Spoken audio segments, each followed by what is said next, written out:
Pemirsa, kerusuhan masih terjadi di beberapa wilayah di Papua. Informasi terkini mencatat 3.000 warga pendatang telah dievakuasi dari Wamena menuju ke Jayapura. Presiden Jokowi pun dengan tegas meminta semua pihak untuk menahan diri dan memerintahkan Kapolri untuk menindak tegas para pelaku yang melakukan kerusuhan, kekerasan, dan perusakan fasilitas publik. Dan pemirsa, untuk membahas lebih lanjut telah hadir di studio kami Adriana Elizabeth selaku peneliti dari LIPI. Selamat pagi Mbak Adriana.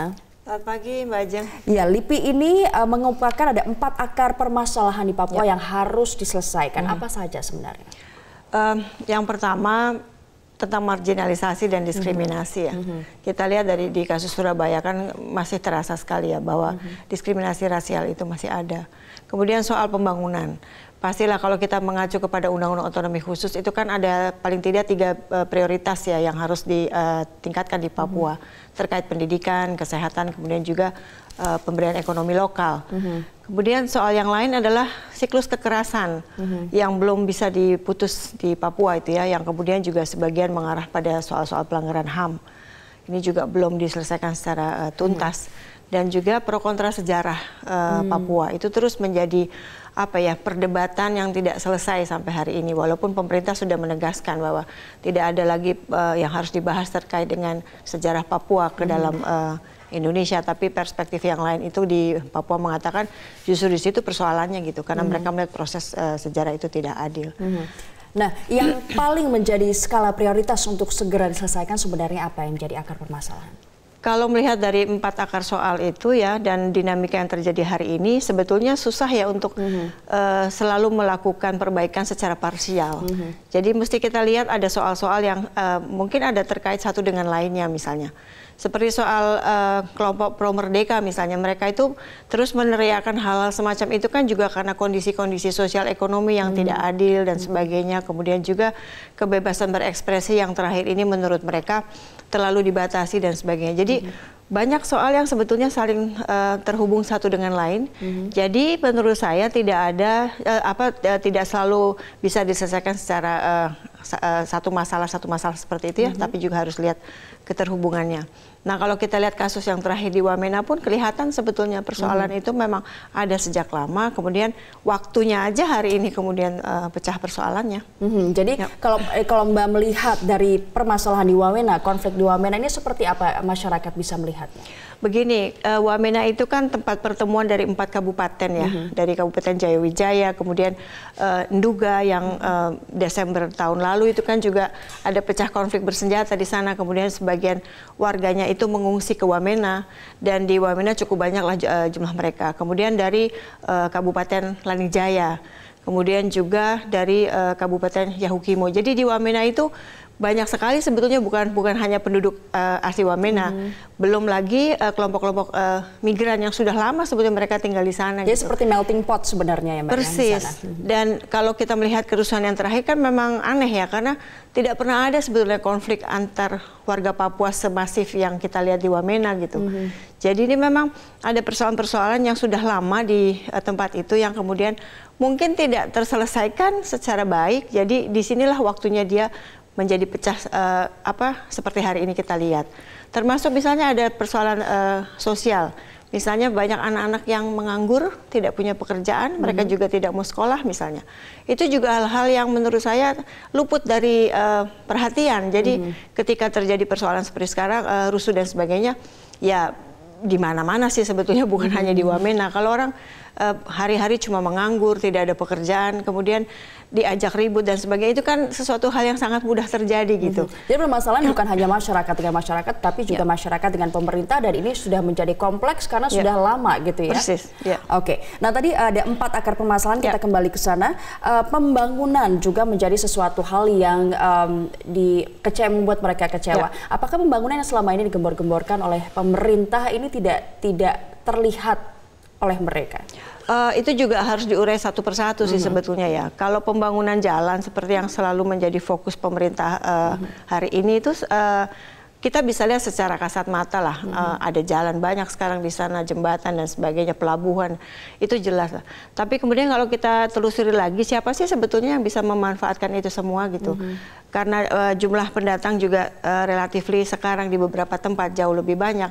ya otomatis kita bisa percaya bahwa yang lebih menikmati fasilitas jalan yang sekarang ada itu ya kelompok-kelompok itu gitu.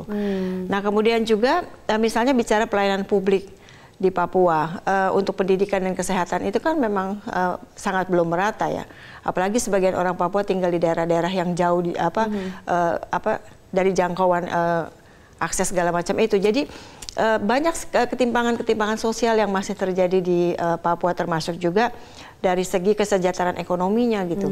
Nah, program sudah banyak diberikan ke sana, tapi itu tadi menurut saya kita harus belajar lebih memahami apa yang dibutuhkan sih oleh mereka sebetulnya. Harus mendengar sebenarnya Itu yang kurang selama ini. Dan misalnya begini, misalnya program pertanian ya. Di sana itu kan ada daerah pangan pokok. Jadi penduduk di sana itu kan tidak misalnya makanan pokoknya seperti kita gitu ya. Kan tidak harus selalu semua makan nasi, makan jagung, Jadi mereka lebih suka misalnya makan ubi, sagu dan sebagainya. Itu kan program-program itu kan tidak pernah cocok gitu ya. Jadi dibawa tetapi kemudian tidak bisa dikembangkan di sana. Nah, hal-hal kesalahan-kesalahan semacam ini kemudian masyarakat bilang ini sebetulnya mau membangun kami atau mau pusat mau membangun saja di Papua kan. Jadi sebenarnya nggak nyambung jadi dua-duanya punya maksud baik, satu ingin berkembang, satu ingin mengembangkan, tetapi mereka tidak match gitu ya. Persis seperti itu ya. Dan tadi juga yang menarik adalah permasalahan sejarah yang tidak pernah tuntas dibahas. Ini kalau saya menangkapnya pemerintah menganggap ini sudah tuntas dan tidak ada yang perlu lagi dibahas, tetapi masyarakat ingin ada sesuatu hal yang dibahas. Ini gimana ceritanya? Jadi kalau saya melihat ini ada beda pendekatan. Bagi pemerintah, Papua harus menjadi wilayah Indonesia apapun caranya, dengan secara militer, secara diplomasi dan sebagainya. Dan hasilnya kita lihat hari ini. Tapi bagi masyarakat Papua, kelompok-kelompok yang pro merdeka, mereka melihat ini prosesnya ini tidak fair nih. Nah, itu saja sudah membuat perbedaannya luar biasa. Tidak fair karena mereka merasa termarginalkan. Prosesnya itu tidak fair, tidak melibatkan seluruh orang Papua ketika diadakan jajak pendapat itu. Jadi yang satu melihat proses, yang satu melihat hasil gitu. Itu saja sudah membuat ini pro dan kontranya masih terus berlangsung sampai sekarang. Nah, kemudian kalau saya melihat misalnya keputusan Papua dalam wilayah Indonesia itu kan ada di resolusi PBB 2504. Itu sudah jelas di situ. Tetapi ada bagian di situ yang mengatakan bahwa pemerintah Indonesia harus meningkatkan kesejahteraan orang-orang Papua gitu. Nah, itu kelihatannya kan belum terpenuhi nih kalau kita melihat persoalan hari ini gitu. Nah, hal semacam itu yang menurut saya harus disegerakan, diperbaiki supaya rasa-rasa ketidakadilan, tidak diperhatikan, dibedakan dan sebagainya itu hilang. Nah, itu kelihatannya proses itu yang belum nyambung nih. Nah, sebenarnya kalau misalnya pemerintah membuat program ingin memajukan masyarakat Papua, biasanya harusnya ada penelitian sebelumnya sebelum membuat program. Apakah ini sebenarnya dilakukan sih, Mbak? Dilakukan mungkin, tetapi ya itu tadi, Papua itu kan beragam ya. Masyarakat Papua itu kan tidak homogen, mereka sangat beragam. Jadi mesti dilihat satu-satu. Belum tentu program di daerah A misalnya bisa di copy paste di daerah B gitu. Nah, contoh yang paling baik sih menurut saya begini. Kalau hadir dengan rencana membangun satu tempat, kita harus melihat kebutuhan masyarakat itu sebenarnya apa. Misalnya tahun 80-an kalau tidak salah tim LIPI dan Bappenas itu datang ke Wamena, misalnya mereka tanya masyarakat di situ butuh apa. Kemudian mereka bilang kami butuh jembatan, kami butuh untuk lebih tahu bagaimana bertanam bunga dan sebagainya. Jadi kita lihat apa yang mereka perlukan sebetulnya. Jadi jangan datang kemudian seolah kita lebih tahu dari mereka, ternyata program itu tidak dibutuhkan di sana. Tidak matching gitu ya dengan apa mereka butuhkan. Karena memang kondisinya berbeda, kemudian yang dibutuhkan oleh masyarakat juga sangat beragam, jadi seperti itu. Jadi jangan template yang sama gitu, karena memang kondisinya memang beragam sekali di sana. Dari permasalahan sosial seperti itu, ini mengerucut kepada permasalahan keamanan. Bagaimana masyarakat juga bisa menilai, melihat tragedi misalnya pengusiran, penyerangan OPM dan KKB yang terus terjadi di sana? Ya, kalau kita lihat konflik bersenjata antara TNI Polri dengan kelompok bersenjata itu kan terjadi di wilayah Pegunungan Tengah. Sebenarnya kan tidak terjadi di tempat lain ya. Jadi di tempat-tempat itu memang harus ditingkatkan keamanan. Tetapi juga harus diperhatikan misalnya kalau dari kasus Nduga yang pecah di Desember 2018 misalnya. Masyarakat korban dari Kabupaten Nduga yang tinggal di Wamena atau di Tiom misalnya, mereka tuh sudah terlalu lama tinggal di pengungsian. Mereka ingin kembali. Jadi mereka bilang bagaimana kalau pasukan ditarik dari wilayah itu karena mereka mau pulang. Tapi kan pasukan belum bisa ditarik karena masih ada kelompok bersenjata yang juga masih melakukan aksi. Nah, persoalan-persoalan semacam ini juga perlu diselesaikan segera, misalnya dievaluasi lah sistem keamanannya seharusnya seperti apa misalnya. Karena itu permintaan warga kampung ya. Tapi memang faktanya masih ada kelompok bersenjata di sana gitu. Nah, ini kan soal-soal yang sampai sekarang masih belum bisa diselesaikan. Bahkan terakhir kalau sebelum kerusuhan di Wamena itu kan ada konflik juga dengan kelompok bersenjata di wilayah lain. Nah, hal-hal semacam ini menurut saya perlu segera diselesaikan gitu. Karena warga kampung pun juga sangat tidak nyaman dengan kehadiran kelompok bersenjata yang kerap mengintimidasi juga masyarakat. Dan dalam hal ini masyarakat di sana juga meminta perhatian dari pemerintah agar meningkatkan keamanan. Apakah yang sekarang dilakukan oleh pemerintah soal keamanan ini sudah maksimal atau ada hal yang kira-kira perlu untuk dilakukan? Ya menurut saya belum maksimal. Contoh saja ya dari kasus Nduga itu dari Desember itu. Kenapa belum bisa selesai sampai sekarang? Kalau jadi warga kampung itu kan sederhana saja pikiran mereka. Kami ingin pulang gitu. Karena ya berbulan-bulan tinggal di kampung orang itu kan beda rasanya gitu. Tapi dari segi keamanan kan belum bisa diselesaikan. Misalnya kalau pasukan harus ditarik ya. Pasukan gabungan harus ditarik dari sana. Apakah Pemda menjamin keamanan warga kalau kembali lagi?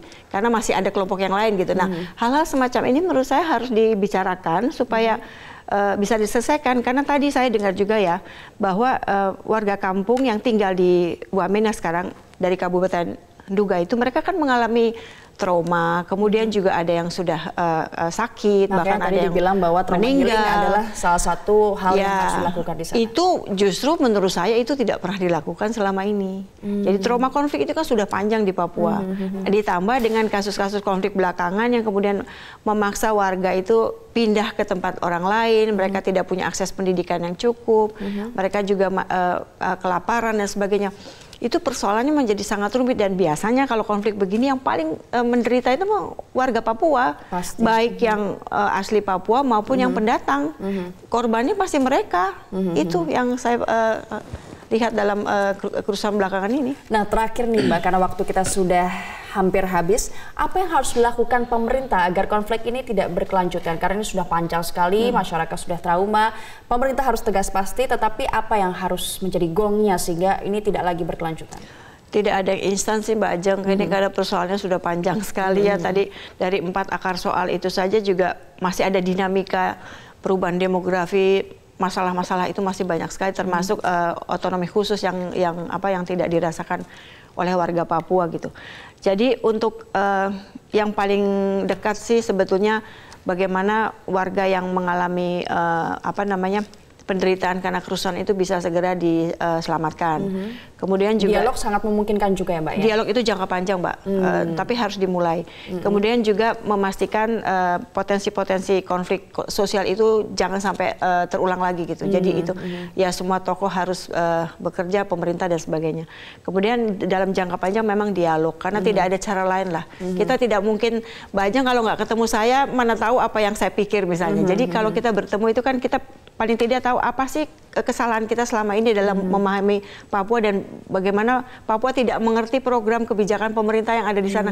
Itu kan kalau tidak melalui pertemuan-pertemuan, dialog dan bicara itu kita kan menebak-nebak jadinya. Memang harus berkembang, bertumbuh, dialog bersama dan tidak ada instan seperti itu ya Mbak ya. Terima kasih Mbak Adriana Elizabeth Peneliti telah hadir di Metro Pagi Prime Time pada pagi hari ini.